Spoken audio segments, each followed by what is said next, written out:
I'm Jeremy Lee, and this is the Great British Chef's signature series. Interestingly, Cole Wallace it was more of an idea.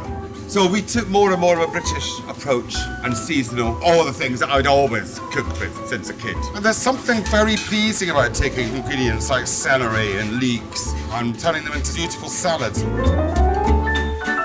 You know, time in the kitchen shouldn't be a tyranny, it should be a pleasure. I'm a firm believer that the great home cooking informs everyone, you know, the cook and the customer alike, and just makes life a better place.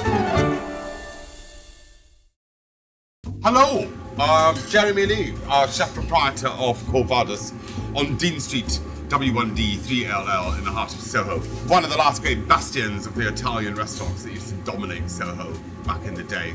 And indeed, it's miraculous that such a building still exists, hence the great adventure that keeps me happily shackled in the kitchen downstairs, way beyond the glamour. And so in this instance, our magnificent ingredient from our thousands of miles of coastline that we enjoy in the British Isles, cuttlefish, which is incredibly wonderful. And one of these things, you couldn't even give this stuff away 20 years ago. Now it is fabulously, rarefied and expensive. Quite right too, I see. And of course, with good things, a little goes a long, long way. You don't need a great deal of it.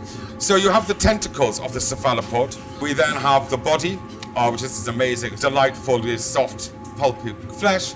And then these incredible flaps, which braise incredibly. And then we're going to make a salad. We're going to use, we're going to grate and juice lovely leafy lemons. We love the lemons of southern Italy because they're rich in oil rather than the more mass-grown ones. This is one of our favourite dressings. So what we'll do is finely zest the lemon, and then you immediately, on grating these, you immediately see why and smell why you buy these beautiful lemons. The oil in the skin is so utterly beguiling for great cooking, that is, not for scenting a bedroom that world of the essential, cut that, it's a load of bollocks really, isn't it? And indigos. Fennel in winter is amazing. You want these fat bulbs so that they have bite and crunch, and not tend to woodiness. So what we do for this, which is a great treat, I go in with a very sharp knife and just slice as thinly as you can. So this is all good stuff, because fennel is just the most remarkable vegetable. Chop all this fine-ish. Don't chop it into infinity. And then the cookie spiraliser, which is always utterly hilarious. It makes me laugh immensely. And it's like some strange, utterly bizarre torture device from a Kurosawa film. And then you get this astonishing, almost like pasta, it's amazing. Troublesome little character, isn't it? Shamed on camera by a fennel. Phew! Worth the wait and the fight. And that just goes in the soup pot for later. That will take a while. Barba di frate. One of these things that 2 years ago nobody had ever heard of it. Now it's commonplace. You even have people saying, "Oh, how boring." You're like, boring? Wow. Oh, really? You managed to get bored of this in 2 years, like some spoiled child with a present they didn't like at Christmas. We are very bad in this country of appropriating things and going nuts with it and then casting it aside. And one of the great things of cooking seasonally is looking forward to the return of produce that we love. And you get these beautiful tendrils. And with this, we then have some leeks. And this is what I like. It always reminds me of what Sean Hill used to say. Well, it may seem simple, but it takes 8 chefs 24 hours a day, to get this damn food on the menu. And then a bit of lemon juice, olive oil. We drink this stuff here.